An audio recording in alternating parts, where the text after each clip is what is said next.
आज तक रेडियो सुनता है सारा जहां। ज्ञान ध्यान।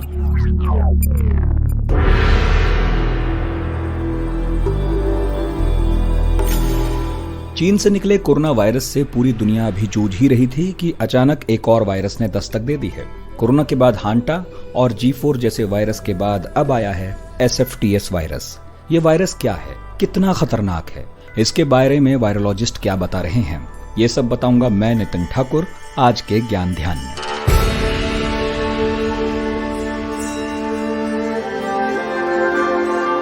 तो इस ज्ञान पर ध्यान दीजिए। SFTS वायरस का एक नाम है बुन्या वायरस। मकड़ी जैसे दिखने वाला एक कीट होता है टिक, उसी के काटने से बीमारी होती है। अब तक चीन में 7 लोग मारे गए हैं, 65 से ज्यादा के संक्रमित होने की खबर है। अब चीन में इंडिपेंडेंट मीडिया तो है नहीं, ले देकर ग्लोबल टाइम्स है जो सरकारी मीडिया संस्थान है, तो उसने ही बताया है जो भी बताया है। कोरोना के बारे में भी वही बता रहा था। तो ग्लोबल टाइम्स की बात माने तो खबर यह है कि जियांगसू प्रांत और अनहुई प्रांत के लोग इसका शिकार हुए हैं। चीनी वायरोलॉजिस्ट मान रहे हैं कि इसका इन्फेक्शन इंसानों से इंसानों के बीच में फैल सकता है। जेजियांग यूनिवर्सिटी से जुड़े एक हॉस्पिटल में काम करने वाले डॉक्टर शेंग जिफांग ने कहा कि वायरस के इंसान से इंसान में जाने की बात से इनकार नहीं किया जा सकता। हालांकि डॉक्टर साहब थोड़ा सा दिलासा देते हुए ये भी बता रहे थे कि सतर्क रहा जाए तो घबराने की जरूरत नहीं है। ओह, मैंने SFTS वायरस का फुल फॉर्म तो बताया ही नहीं। Severe fever with thrombocytopenia syndrome. आगे वायरस आप जोड़ ही लेना। ये बुन्या वायरस फैमिली के मेंबर टिक के काटने से होता है, जैसा मैं बता चुका हूं। और जो टिक है वो एक्सटर्नल पैरासाइट है, यानी ये वो कीड़े हैं जो पशुओं में चिपके मिलते हैं। बताइए भला, कभी आपने सोचा था कि जिन कीड़ों को भैंसों पर बैठे बगुले यूं ही निगल जाते हैं, वो इंसानी जिंदगी को निगलने लगेंगे?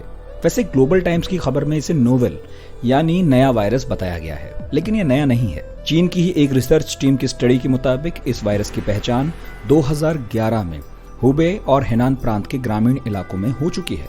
वहीं साउथ कोरिया में भी इस वायरस का संक्रमण 2012 में और जापान में 2013 में फैल चुका है। चीन के वायरोलॉजिस्ट बताते हैं कि इस वायरस से सबसे ज्यादा खतरा जंगलों या खेती से जुड़े लोग जैसे किसान या पशु पालने वाले लोगों को, ऑब्वियसली वही पशुओं के सबसे ज्यादा संपर्क में आते हैं, उन्हें है। यह वायरस बकरी, भेड़, हिरण से लोगों के बीच में तेजी से फैल सकता है।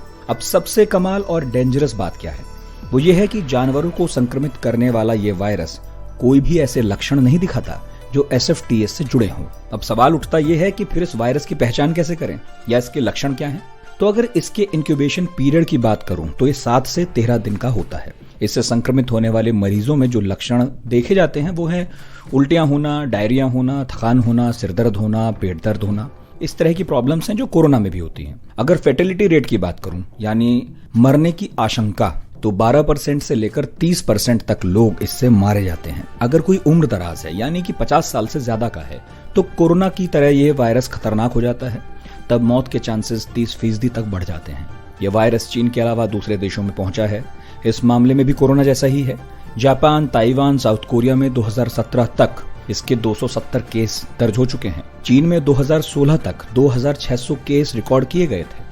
अब जब किसी वायरस की बात हो रही होती है तब सब उसकी वैक्सीन के बारे में जानना चाहते हैं, लेकिन कोरोना की ही तरह इस वायरस की कोई भी वैक्सीन अब तक नहीं बन पाई है। चीन की कई सरकारी एजेंसियां समेत centre for disease control and prevention CDC ने कहा है कि टिक के संपर्क में आने से बचना ही फिलहाल इस बीमारी का इलाज है। मतलब दूर दूर रहिए, एक दूसरे से बचिए, एक दूसरे को बचाइए। तो आज के ज्ञान ध्यान को यहीं खत्म करते हैं। उम्मीद करते हैं कि यह वायरस जहां है वहीं खत्म हो जाए तो अच्छा। मेरा नाम है नितिन ठाकुर। आपको कुछ भी हमें कहना, बताना, सुनाना हो तो radio@aajtak.com पर मेल करना ना भूलें। हर मेल को हम पूरे ध्यान से पढ़ते हैं और हमारा सुबह का न्यूज पॉडकास्ट आज का दिन है उसमें हम शामिल करते हैं, और वहां नहीं शामिल हुआ तो शाम का एनालिसिस पॉडकास्ट है दिन भर, वहां शामिल करते हैं। दोनों को बिल्कुल मिस मत कीजिए। अपडेट रहने का यही सबसे स्मार्ट तरीका है। अब चलता हूं, अपना ख्याल रखिए। Good bye.